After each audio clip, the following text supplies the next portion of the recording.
Super Saravana stores. இந்த 4 ஆண்டுகளாக அடுத்து கோடை எப்போ வரப்போகுது, 3 மாதம் கழித்து வரப்போகுது.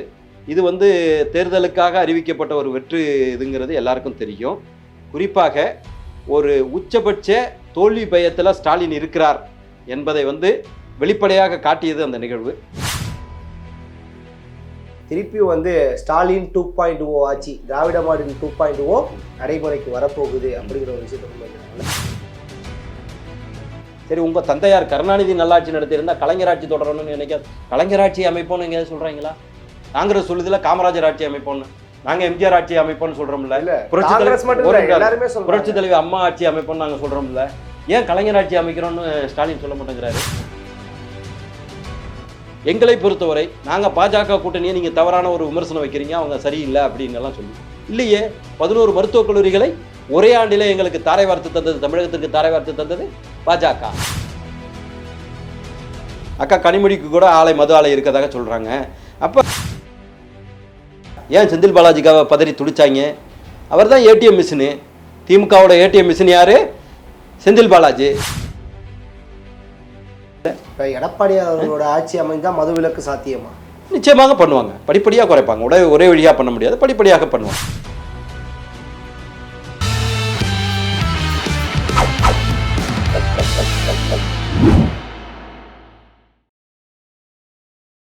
ஜெம் தொலைக்காட்சி நேயர்களுக்கு வணக்கம். இன்றைய சிறப்பு நேர்காணலில் நம்மோடு அதிமுகவினுடைய செய்தி தொடர்பாளர் மற்றும் வழக்கறிஞர் திரு காசிநாத பாரதி அவர்கள் இணைந்துள்ளார். அவரிடம் அரசியல் சார்ந்த பல கேள்விகளை முன்வைப்போம். சார் வணக்கம். வணக்கம். வணக்கம். எப்படி சார் இருக்கீங்க? நலமா இருக்கேன். சார், எடப்பாடி பழனிசாமி அவர்கள் இப்போதைக்கு தேர்தல் வாக்குறுதி அறிவிச்சிருக்கார். அதை ஃபர்ஸ்ட் எப்படி பார்க்குறீங்க?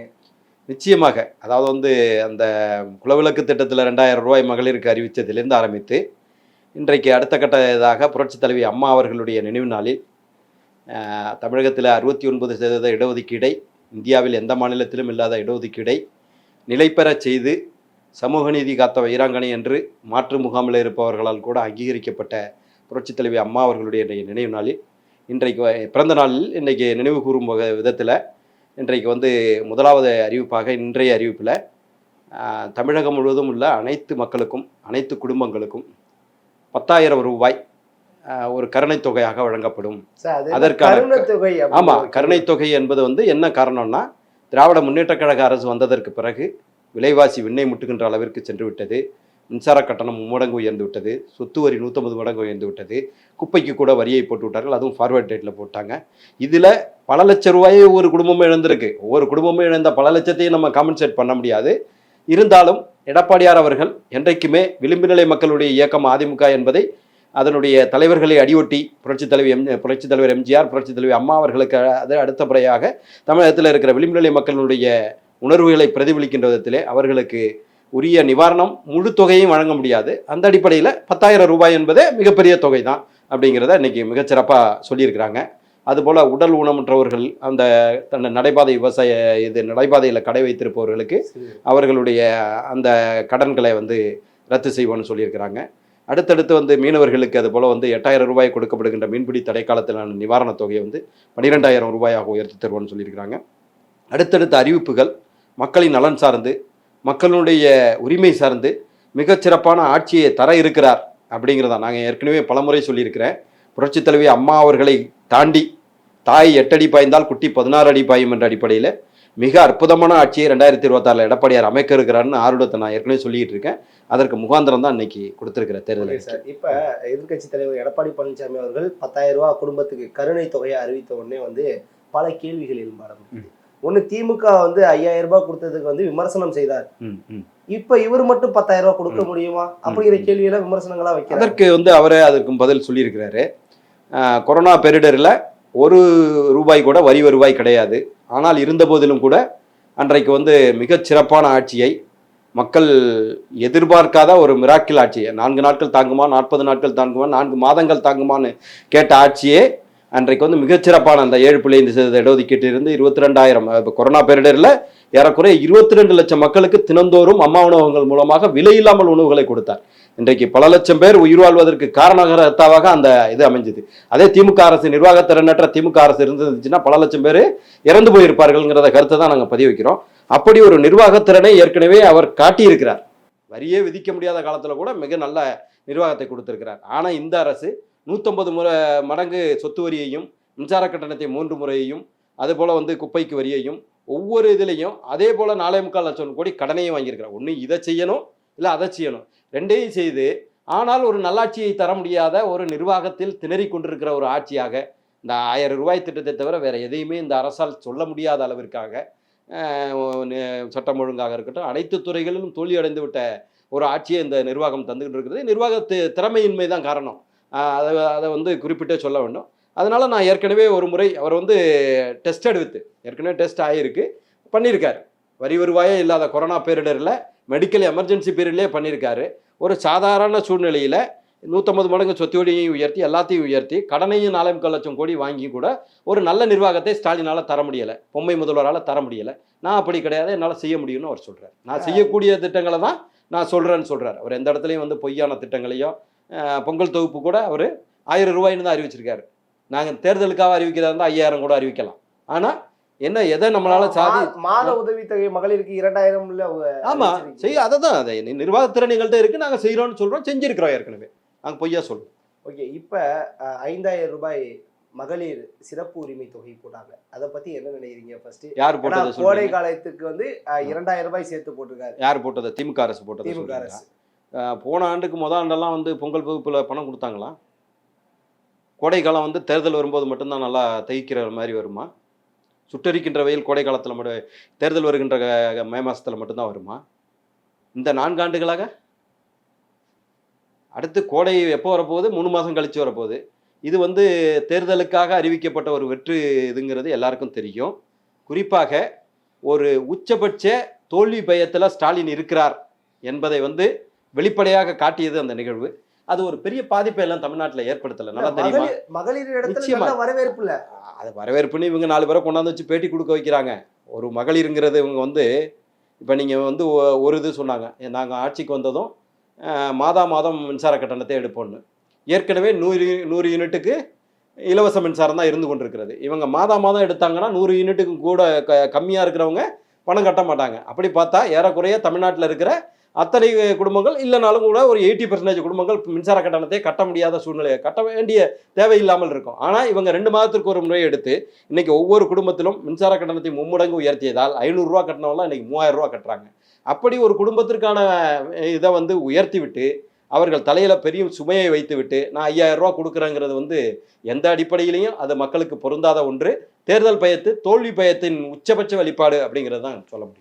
ஆனால் இவங்க சொல்லக்கூடிய ஒரு விஷயம் என்னன்னா, நாங்கள் மக்களுக்கு நல்லது தான் செஞ்சுருக்கோம், திருப்பி வந்து ஸ்டாலின் 2.0 ஆட்சி, திராவிட மாடல் 2.0 நடைமுறைக்கு வரப்போகுது அப்படிங்கிற ஒரு விஷயத்தை முன்வைக்கிறாங்க. நீங்கள் அப்படி இருந்தீங்கன்னா ஏன் 5000 ரூபா கொடுக்குறீங்க?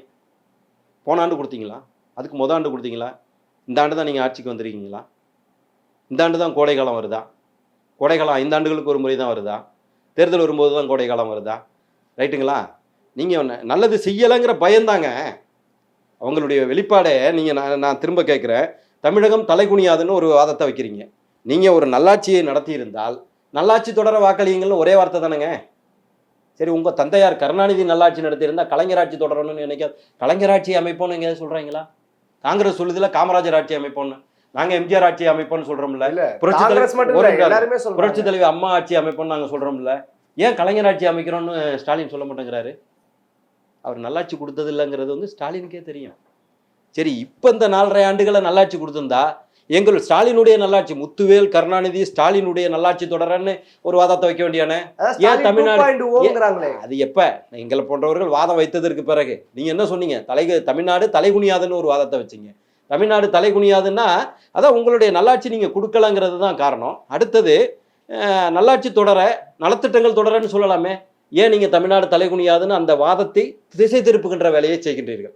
என்ன அப்படி தமிழ்நாடு தலைகுனியாதுன்னு சொன்னால் நீங்கள் என்ன காங்கிரஸ் பெரிய இயக்கத்தோடு இருந்து 1.5 லட்சம் தமிழர்களை கொன்றதாக இருக்கட்டும், இன்றைக்கு டிகே சிவகுமார் சொல்வது போல் ஒரு சொட்டு தண்ணீரை கொடுக்க முடியாதுன்னு சொல்கிற காங்கிரஸ் பெரிய இயக்கத்தோடு இருந்துக்கிட்டு எதை சாதிக்க போகிறீங்கன்னு தான் நாங்கள் கேட்குறோம்.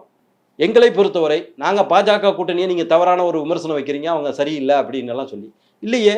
11 மருத்துவக் கல்லூரிகளை ஒரே ஆண்டிலே எங்களுக்கு தாரை வார்த்து தந்தது, தமிழகத்திற்கு தாரை வார்த்து தந்தது பாஜக. காவிரி மேலாண்மை ஆணையத்தை அமைத்து கொடுத்தது பாஜக. எங்கள் காவிரி டெல்டா மண்டலத்தை பாதுகாக்கப்பட்ட வேளாண் மண்டலமாக நாங்கள் அறிவித்ததுக்கு அப்ரூவல் கொடுத்தது பாஜக. என்ன ஏறக்குறைய இரண்டாம் கட்ட மெட்ரோ ரயில்வே திட்டத்திற்கு வந்து 64,000 கோடி ரூபாய் வாரி தந்தது பாஜக.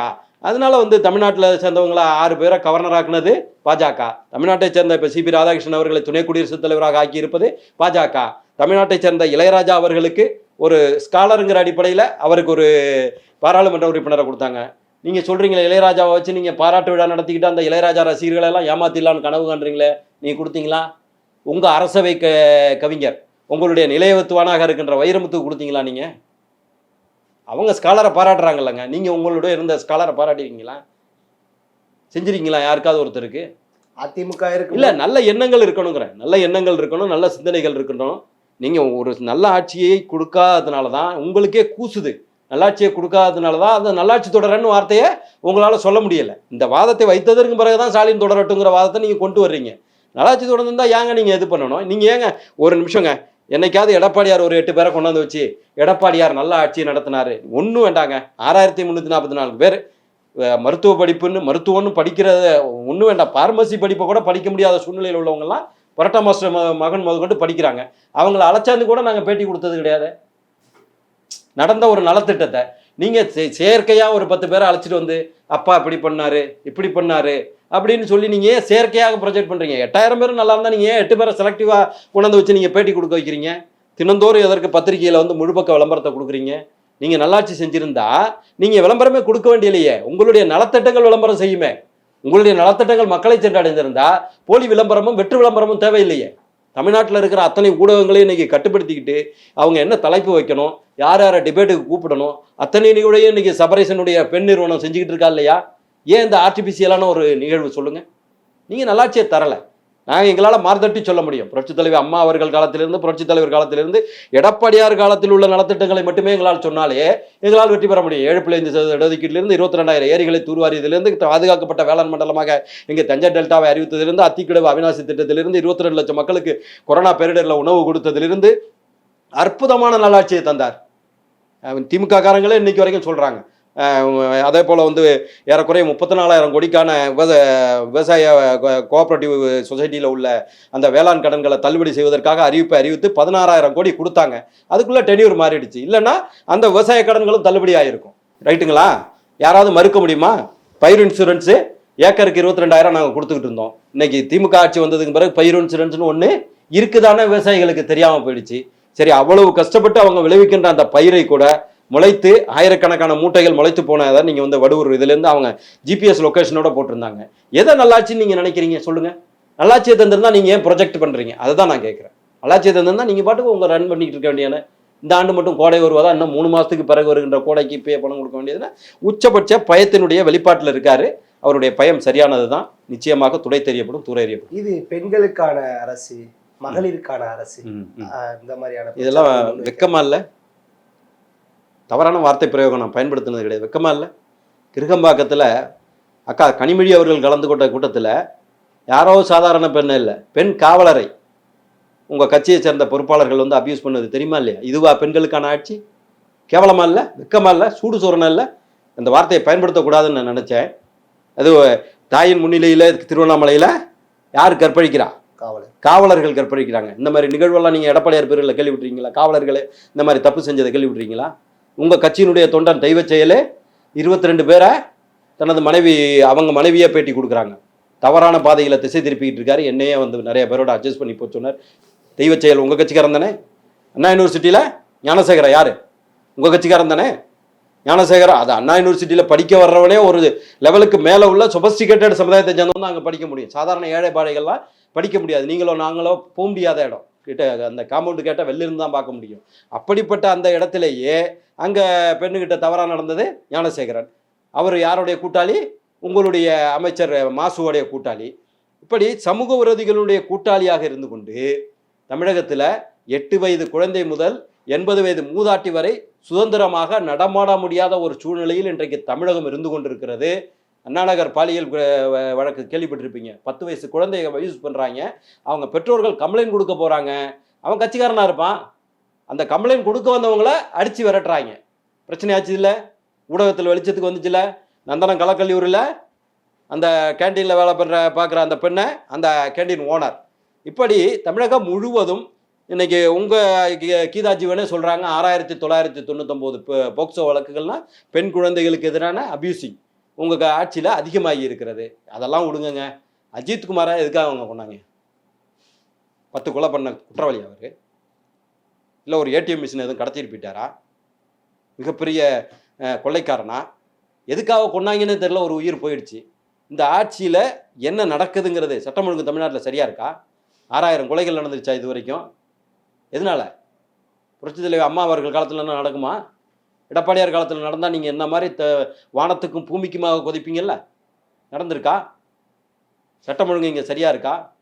அதிமுகவை சேர்ந்த ஒருத்தன் போதைப் பொருளை உங்கள் ஜாபர் சாதிக்கு மாரி கடத்தியிருந்தா நாங்கள் தான் போதைப் பொருளுக்கான பேட்டன் ரைட்டே வச்சுருக்கோங்கிற மாதிரி விளம்பரப்படுத்துவீங்களே. நாங்கள் அப்படியா பண்ணிக்கிட்டு இருக்கோம்? எதிர்க்கட்சியாக எங்களுடைய கடமையை மிகச்சரியாக செஞ்சுக்கிட்டு இருக்கோம். அந்த கோயம்புத்தூர் ஏர்போர்ட்டுக்கு பக்கத்தில் ஒரு முதுகலை மாணவி கற்பழிப்பு எத்தனை எங்களால் ஆயிரக்கணக்கில் எங்களால் அடுக்க முடியும். என்ன இதையெல்லாம் செஞ்சுட்டு பெண்களுக்கு நல்லாட்சி நடக்குதுன்னா உண்மையில தமிழ்நாட்டில் தான் அவர் இருக்காரா இல்லை வேற எங்கேயும் இருக்காரான்னு எனக்கு தெரியலைங்க. சமூக நீதிக்கான ஆட்சி என்ன சமூக நீதிக்கான ஆட்சி? அதை தான் நாங்கள் கேட்குறோம் திரும்ப. என்ன பிரச்சாரங்கள்ல என்ன சமூக நீதிங்க? சும்மா வார்த்தை, அதை கொஞ்சம் நல்லா பார்க்கறதுக்கு அந்த வார்த்தை நல்லா இருக்கு அப்படிங்கிறதுனால அதை சொல்றாங்களா எனக்கு தெரியல. எந்த சமூக நீதியை நீங்க பண்ணிட்டீங்கிறேன். இந்த பெண்களை பத்தி இப்போ பேசிட்டு வந்தேனே, காந்தி சொன்னாரே நடு இரவில் கூட பெண்கள் சுதந்திரமாக நடமாடுகின்ற நாள் என்று ஒன்று வருகிறதோ அதுதான் இந்தியாவுக்கான சுதந்திரம், உண்மையான சுதந்திரம்னு சொன்னாரா? உங்கள் ஆட்சியில் இருக்கா? சகோதரி கனிமொழி அவர்கள் சொன்னாங்களே இளம் உதவிகள், இப்போ 68 பேர் அங்கே செத்தாங்களே கள்ளக்குறிச்சியில், இன உதவிகள் கிடையாதா?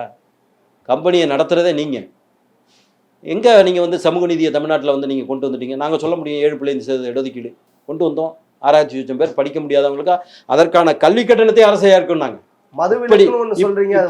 இப்படி ஒரு மதுவிலக்கு யாருடைய இதுல சொல்றாங்க வரமாட்டேங்குது. அவங்க ஆட்சியில கொண்டு வரல. அவங்க யாரு? கல்ஸ் இன்டர்நேஷனல் யாரு? ஜெகத் ரட்சகன், கிம் கெமிக்கல்ஸ் யாரு? டிஆர் பாலு, அக்கா கனிமொழிக்கு கூட மது ஆலை இருக்கதாக சொல்றாங்க.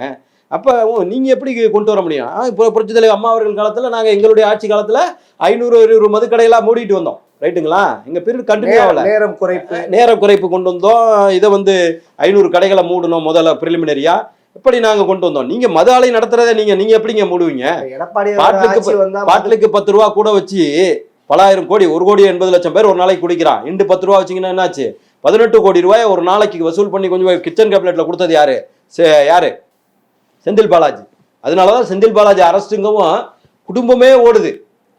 அந்த கட்சியில மாணவர் அணி பொறுப்பாளராக இருந்து, இந்திய எதிர்ப்பு போராட்டத்தில் இருந்து, எம்ஜிஆரினுடைய தொண்டராக இருந்து, அந்த கட்சிக்கு இன்னைக்கு பொதுச் செயலாளராக இருக்காரு துரைமுருகன், ஹாஸ்பிட்டலில் இருக்காரு.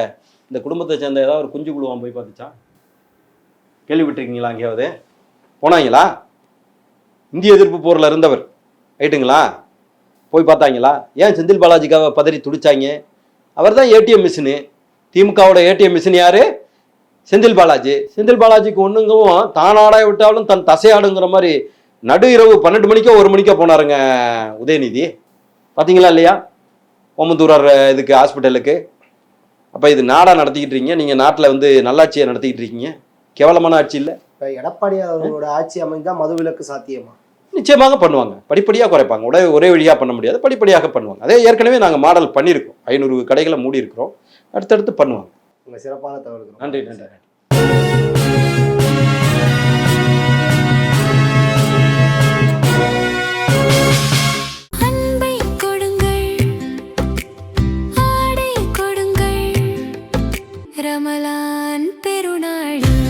Super Sarvana Stores.